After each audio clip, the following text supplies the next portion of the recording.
د 2019 کال نړیوال جام د انتظار څخه ډکه لوبه تېره شپه ترسره. سلام او مینه دوستان، په یوې بلې نوې او په زړه پورې ویډیو کې درته ښه راغلاست وایم. او که زموږ له چینل سره نوي یوځای شوي یاست، دا چینل درسره سبسکرایب او په خوا کې ورسره د ګونګري نشان ووهئ، تر څو زموږ د راتلونکو ویډیوګانو په باره کې خبر درکړل شي.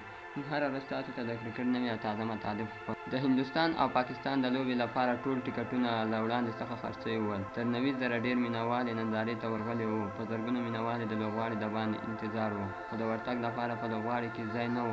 او همدارنګه په میلیونونو کسانو په نړیواله سطحه د تلویزیونونو پر پرده وکتله. په سیاسي چارو کې د هند او پاکستان هر کله اړیکه خرابه وي. دواړه هېوادونه د یو بل په وړاندې په عادي وختونو کې لوبې نه کوي، ځکه په ټورنمنټونو او لیګونو کې د دوی لوبې ته خلک په کلونه انتظار وباسي. خو یوه خبر تل روښانه وي چې هېڅکله پاکستان نه دی توانېدلی چې په نړیوال جامونو کې هندۍ لوبډلې ته ماتې ورکړي. او دا معلومه خبره ده چې هند په کرکټ کې د پاکستان سره ځمکه او اسمان قدر توپیر لري.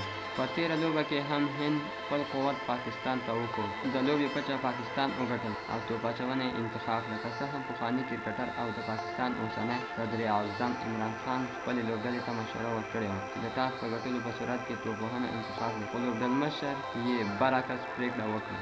هند په 50 اورونو کې د 5 لوبغاړو په سوځېدو پاکستان ته د 330 منډو هدف وټاکه. روهit شرما 140، کے راهول 52، ویرات کوهلي 72 او هاردیک پانډیا 26 منډې وکړې.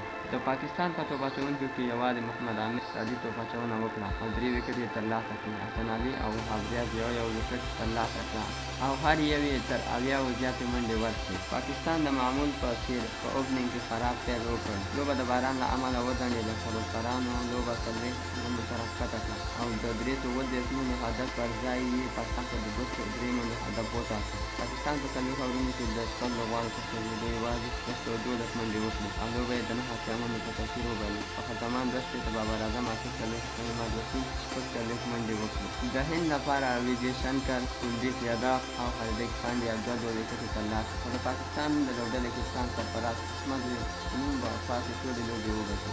نړۍ مننه چې زموږ ویډیو مو تر اخره وکتله. که دې ده چې د خوښې وړ مو وګرځي، د خپلو او په زړه پورې ویډیوګانو لپاره زموږ چینل سبسکرایب کړئ.